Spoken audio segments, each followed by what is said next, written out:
Hi, and welcome to this case study on the country of Japan and its educational practices regarding information and communication technology and global awareness. My name's Allison Carr. The purpose of this case study begins with a couple of questions. First, why do we care about promoting global perspectives in education? Well, increasing global connections throughout the world is really important because the future of our workplace is all about global connections and people making global connections at work and on social media, etc. The workplace also requires collaboration, critical thinking skills, and a huge knowledge of diverse practices. We're going to watch this short clip of why global education is important by Sahan Samadian, just to further illustrate my point here.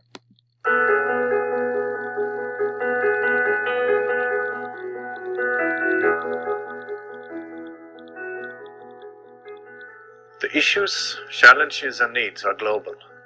Poverty reduction, sustainability, environment, tolerance and democracy. And the motivation among the less resourced are much greater.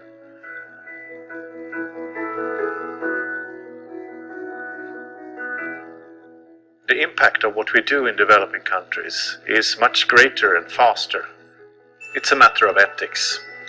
We have to help each other if we can. It's about solidarity and empathy.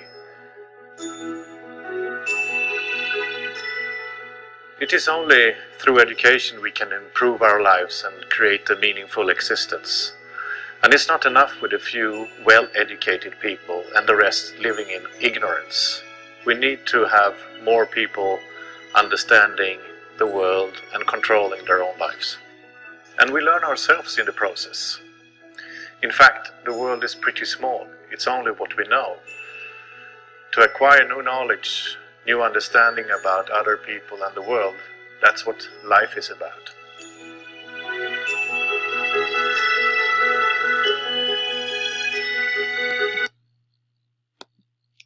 So get a snapshot there of why we really need to start focusing on global education in all grades, K through 12, higher education. The second question this case study is kind of beginning with is why make ICT or technology comparisons between countries. There's been an increase obviously in technology use for global collaboration, so that's a big reason. And also, we as educators should really be modeling and incorporating global perspective into instruction in any lesson that we do. We should research, collaborate, and communicate with teachers from other countries to learn more about what kind of technology is used in the workplace, in different environments, in low-income and high-income environments, just basically anywhere. But more specifically, the purpose of this study was to analyze Japan's and specific educational policies regarding technology, to analyze technology integration in Japanese classrooms and its effect on student achievement, to analyze teacher and student technology use, to summarize Japan's attitude toward technology use, and then to make a comparison to U.S. classrooms and schools. Here's a quick preview of what you're going to see throughout the presentation. I won't read through it. You can take a look. It's going to be about 10 more minutes, and we'll get to the point here of Japan's technological integration.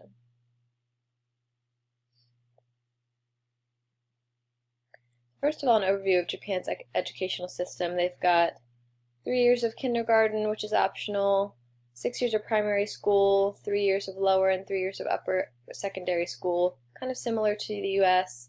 They just separate it differently than we do.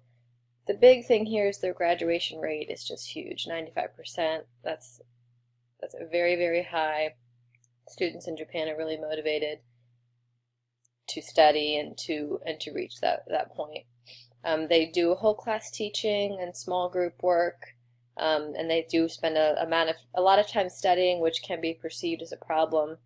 Until recently, students attended school 6 days a week and then spent additional hours after that in cram schools or studying in different study groups. And so this has been perceived as a little bit of an issue. Some interesting facts about their system is that it's very demanding in science and math, and you'll be able to see that with their achievement results. Their homeroom teachers follow the students through the grades. They kind of loop, which is nice. Teachers are the highest paid civil servants. And then this important part is this policy that the government put into effect in 2010, the Vision for ICT in Education. And it details abilities required for 21st century leaders and the role of information technology, and more things about ICT needs in special ed, and then support for teachers. It's really comprehensive, and it's actually not being followed, so we're going to look more into that. We're not going to show this whole video, but for more information you can click on this video to view a really good snapshot of classroom life for students in Japan, kind of how it's different or the same than ours. So when I began my research into Japan's technology integration, I've started with a synthesis of 2 scholarly articles. This first one, the usage of ICT in public schools in the city in Japan, showed that in teachers' eyes, use of ICT does increase student motivation, saves time and effort, has a lot of benefits. But despite this positive view, the ICT in classrooms has proved difficult because of lack of training and then also lack of equipment in schools. The second article about video conferencing between students in Japan and China, the goal was to address Japan's negative attitudes towards China. And it really worked for those students that were a part of it. This quote from Iguchi is really resonated with me, that education promotes contact between different groups and will help to cultivate a culture of peace. It really proved true in this particular situation. The video conference was controlled by a moderator, and afterwards the students had a really positive reaction to that interaction. Students felt happy and motivated, and they also reported to be kind of surprised about what they learned from the other students. So this kind of activity can definitely help teachers and students become more globally aware. So overall, in the 2 articles, this is kind of a list of the ICT that was reported to be available in classrooms by teachers, mostly teacher use, not a lot of student use, and this is what it was used for. And you'll just notice here that they're mostly passive activities. The making video is the only active activity that the ICT is used for. And here's a list of all the reported from the articles, their technology integration issues, which is a lot. Some of them are similar to the US. Lack of internet connection, technological issues are always a problem. Lack of teacher training, lack of student ICT skills. These are some of the usual issues that you see. So after synthesizing the articles, it seems that overall the attitudes of the teachers towards ICT are really similar in the US and Japan. They think it's great, they think it has lots of benefits, and we're both experiencing some similar issues, but the US does have more access to educational technology and more training for teachers on those best practices and how to use it actively. So the second step of my case study was to learn more about ICT integration in Japan's schools through actual interviews. Just did a lot of searching, wasn't able to come up with anything, and then finally I found an Interac administrator Interac is a company that sends English teachers to Japan, that was able to post a survey to their discussion board for their language teachers to anonymously respond. So the only responders I had were all assistant language teachers.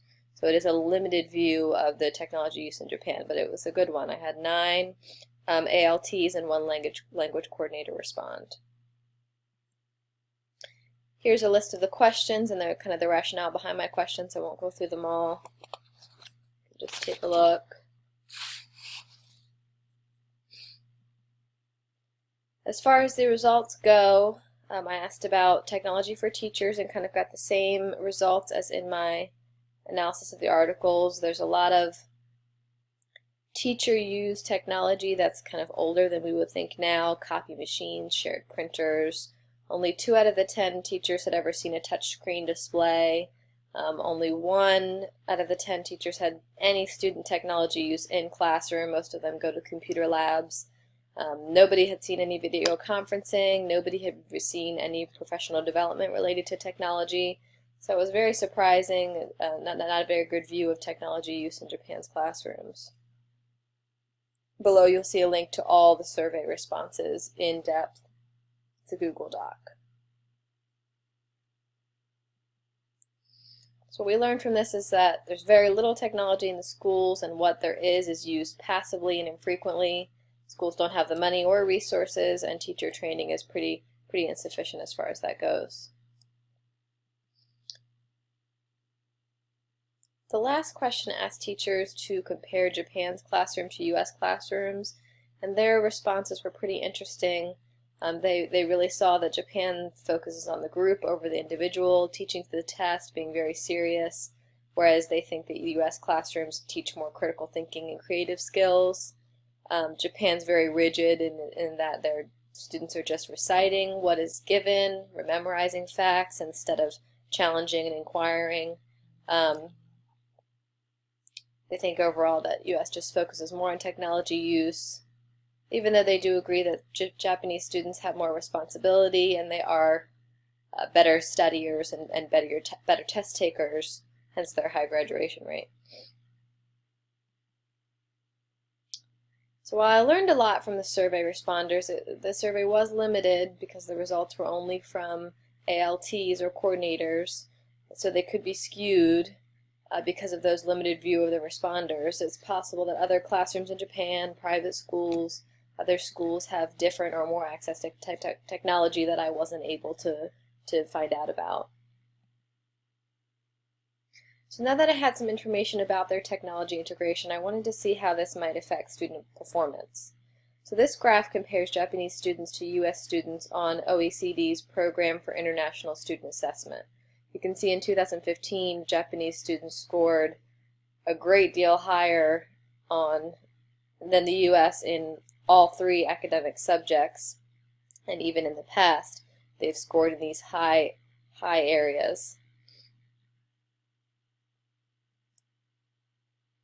So currently, it looks like despite Japan's lack of educational technology in schools, they are preparing academically strong students.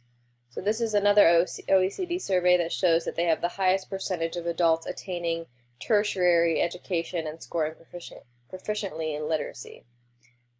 However, it cannot also be proved that they're preparing globally aware students or technology savvy students that will be ready for a global workplace.